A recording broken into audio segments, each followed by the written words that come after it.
पहिलं 6B IB वापरायचो. बर त्यावर्षी बऱ्यापैकी निघालं. म्हणलं मग परत गन्ना मास्टर केलं. तर मी इथून 25 गुंठ्यात 38 टन 9व्या महिन्यात ऊस घालवला. 9व्या महिन्यात ऊस घालला. 38 टन ऊस गावला.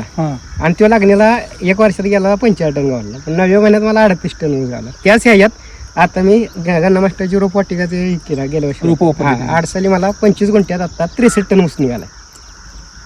त्याच्यात म्हणजे जवळजवळ दीडपट वाढत गेला. थोडस आता बी खोळवा चांगला आहे. फक्त मध्यंतरी पाण्याचा आचका बसला. 1-1.5 महिना बोरला पाणी सगळीकडे वातावरण तसं आहे आता. म्हणजे ऍक्च्युली बंदच झाली बोर.